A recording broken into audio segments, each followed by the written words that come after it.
এই ট্রেনটা দেখে অলরেডি অনেকেই গেস করতে পেরেছে আমরা কোথায় আছি। ইয়েস, আমরা দার্জিলিংয়ে আছি, অনেকে তাই গেস করেছিলে। অ্যান্ড আমরা অলরেডি পৌঁছে গেছি, মোটামুটি বলতে পারি আমরা ঘুম স্টেশন পেরোচ্ছি। আমাদের প্ল্যান ছিল মোটামুটি 4:30টার মধ্যে ঢুকে গেলে খুব ভালো হয়, তো তার আগেই আমরা ঢুকে গেছি, মোটামুটি ওই 4:45টার দিকে আমরা ঢুকে গেছিলাম। তো গেছিলাম টাইমে, বাট পৌঁছানোর পর যেটা আমাদের সঙ্গে প্রবলেমটা হলো যে আমরা যে হোটেলটা বুক করেছিলাম সেই হোটেলটা আমরা বলেছিলাম আগেই যে আমরা কার নিয়ে ট্রাভেল করছি, তো অতএব আমাদের পার্কিংয়ের ওখানে দরকার আছে। তো ওরা বলেছিল আমরা পার্কিংয়ের অবশ্যই ব্যবস্থা করে দেবো, আপনারা আসেন।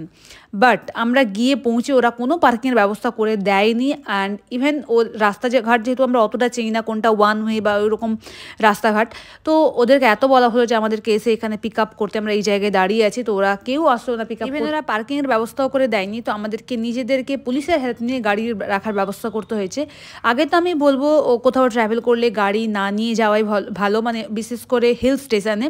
বাট যদিও ট্রাভেল করো আগে থেকে সব কিছু প্রপার ক্লিয়ার করে সব কিছু দেখে তারপরে ট্রাভেল করা উচিত, বিকজ ওখানে গিয়ে অনেক প্রবলেম ফেস করতে হয়। বিশেষ করে এখন যেহেতু একদম সিজন অন আছে, ডিসেম্বর, নভেম্বর, ডিসেম্বর, জানুয়ারি, সবাই এই সময় ট্রাভেল করে, তো এই সময় খুবই প্রবলেম হয়। মোটামুটি হোটেলে ঢুকতে আমাদের ওরকম 6টা 6:30 বাজে, মানে 4:45 থেকে ঢুকে আমাদের 2 ঘন্টা জাস্ট রাস্তায় ঘুরতে হয়েছে।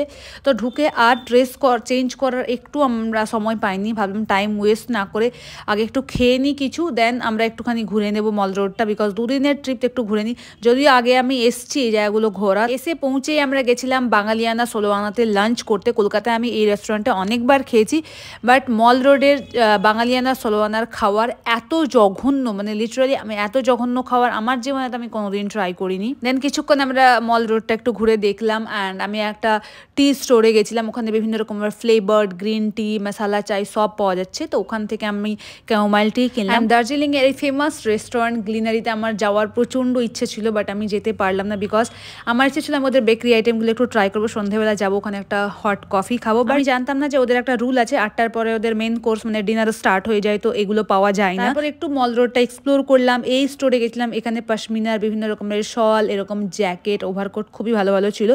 তো টুকটাকে আমি কিছু কিনলাম, কিছু হোম ডেকোরও আমি কিনেছি, খুব ভালো ভালো হোম ডেকোর আমি কিনেছি। বেশি সময় পাইনি, তারপরে করলাম ডিনার। এইভাবে করে আজকের দিনটা আমাদের শেষ করলাম।